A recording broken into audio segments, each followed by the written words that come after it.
Kia ora koutou katoa, ko Derek Wenmoth toku ingoa. Thanks for the opportunity to share some thoughts with you ahead of our meeting on Wednesday. Um, Greetings from my home office. As you can see here, I'm situated in the same place that many of my friends and colleagues and other New Zealanders have been for the past few weeks. And it's been an opportunity, hasn't it, really, for all of us to rethink what it means to work, to learn, to parent, to do all those sorts of things that we do on a day-to-day basis, and yet without the structures that in and of themselves have tended to inform the way that we do those things. As an educator, someone who works with schools, it's particularly interesting for me, for example, to see what the response has been from many of my educator friends in schools who are thinking they'd never considered what it might be like to operate in an environment without a timetable, for example, or without the requirement to be in the same place for a certain period of time. To think about students independently of thinking about them in a class group, for example. And so as we think about those changes, a lot of the conversation that we're having at the moment, of course, is what happens as we return to what we might have called normal, or as many people calling now, the new normal. What are the things that we can take forward with us?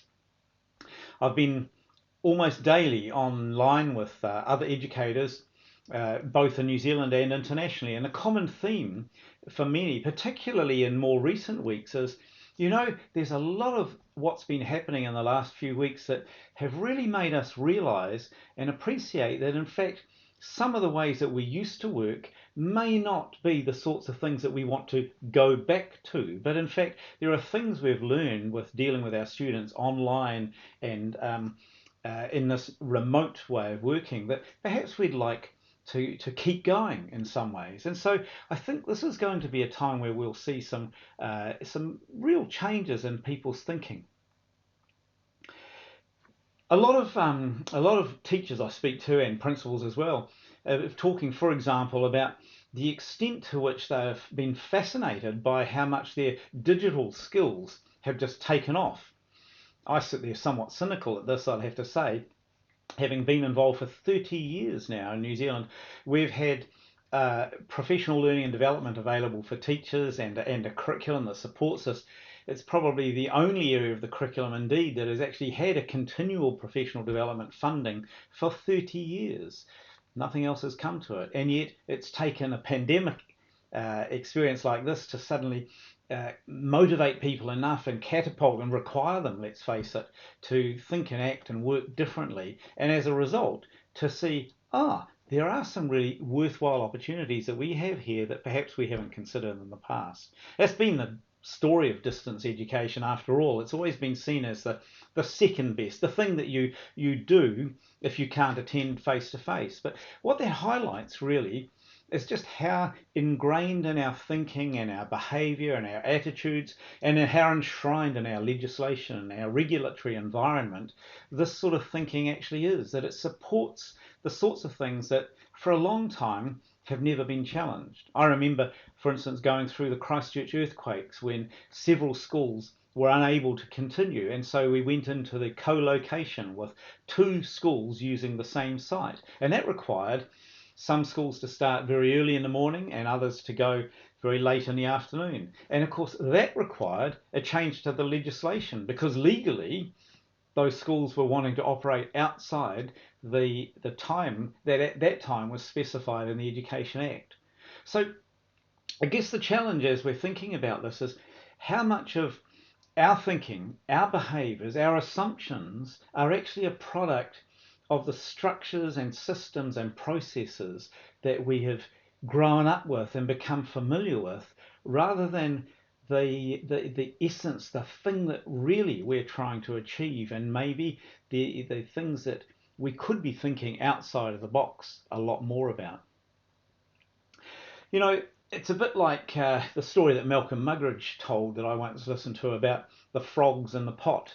That according to his theory, and others as well, if you put a frog in a pan of water, it'll just sit there. And if you turn the temperature up a little bit, it just won't do anything. It'll You can turn it right up until it's boiling, till eventually perhaps the frog will asphyxiate. Not that I'm suggesting we try that. This idea is that we can become so attuned, so accustomed to the things that are happening around us that somehow we're desensitized to the change that is actually occurring around us. Take, for instance, the year 2007, not too far ago, but in the thought of many, 2007 was a time that we saw a huge tipping point change, not just in terms of technology, although it was technology driven, but in terms of the response that we saw globally in the way that we work and think. What's special about 2007? Well, it was the year the iPhone was uh, released. And the iPhone, if you think about it, was really a device unlike anything we'd had before. It was although many other mobile phones had been sort of working towards this time, suddenly we had a device where our whole way of working with that device changes. We could use our finger, we could touch the screen, we could move things around, whereas previously we'd had to use lots of little navigation buttons and things. And then very quickly we discovered that actually, as well as making phone calls on it, we could use it as a browser because of that graphic interface gave us the ability to search the World Wide Web, to send emails, and to do a whole lot of things that previously we hadn't considered. The other thing about 2007 is that quite in an unplanned way, serendipitously you might say, a whole lot of other things happened in there. Just to name a few, Twitter came on stream there. That huge social networking platform that has enabled people to communicate in ways that we'd never really thought of before. And of course, what became the most commonly used device for that? The mobile phone. Other things like Facebook went public in that year. It was the first year that you were able to open a Facebook account and to start creating communities and communicate and share aspects of our lives in ways that we've never done before, in ways that build up histories of what we have been doing. And of course, the device that connected us to that, the mobile phone. And LinkedIn, which is perhaps the area that I use more than the other two, same thing in that area. And there actually, I was reading not so long ago, a book identified about 11 or 12 of the major social networking kind of platforms that just blossomed in that same year. Now, why I'm mentioning that, of course, is that a little bit like the frogs in boiling water, for many of us, that change happened. Yes, we might have started using Twitter accounts. Yes, we might have signed up to Facebook. But did we really understand how significantly something as simple as the iPhone has changed the expectations that we have in so many ways as we carry out our daily lives? I mean, you think about getting in a car now and finding directions. We go straight to Google Maps. We do that because we have this device in our hands. And we could go through a whole lot of other examples, I guess. But this is my point. To a large extent, our education system has remained largely unchanged by that. Probably the thing we hear most is actually we ban these mobile phones, and often for good reason. But how often do we hear the stories about where they've actually been embraced and encourage the use in the ways that the use of them enables completely different ways of thinking about learning and the learning consequences as a result? You know, one of the things, of course, that we've realized through the COVID lockdown, whether it be the mobile phone or a laptop, but is the fact that actually with that connectivity and this device, that actually learning isn't constrained by geography anymore. Now, we probably always knew that. We always talked about it, but we kept on building schools and we kept on having timetables and we kept on having classes. But suddenly we can see the power of this technology through new eyes and through a new way of understanding what it offers us. I think friends of mine back in core education for years now have been conducting virtual field trips as a way of connecting learners in classrooms to environments that they may not otherwise go to.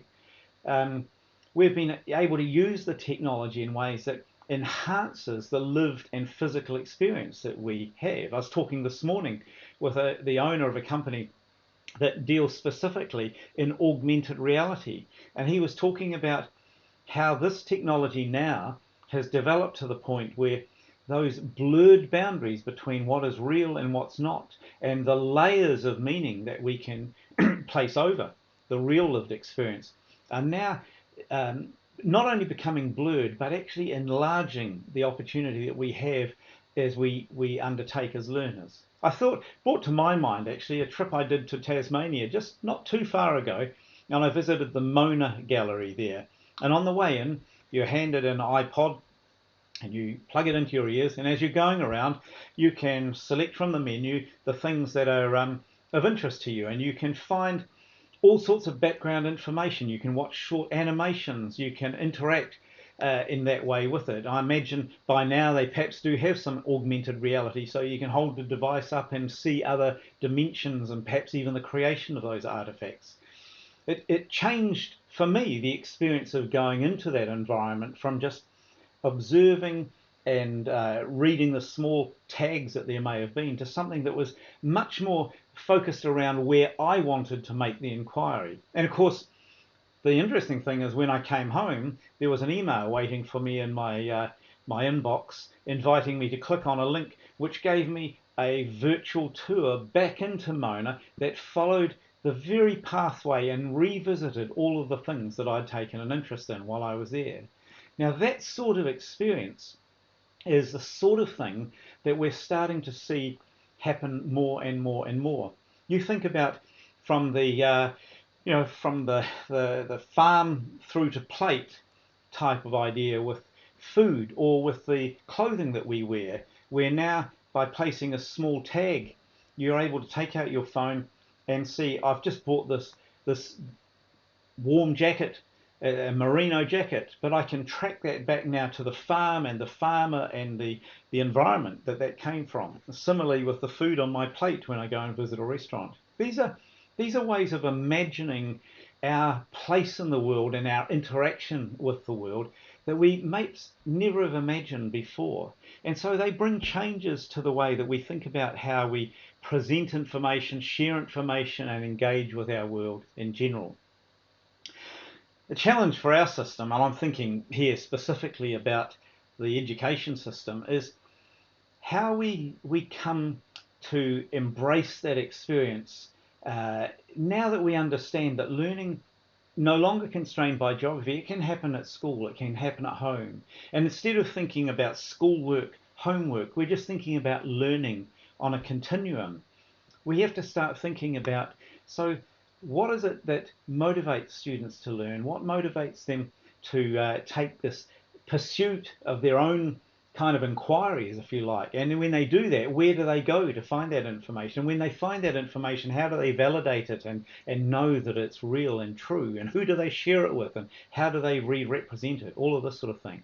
It's a long, long way from the world that I certainly grew up in, where learning was about, here's the artifact, there's the worksheet.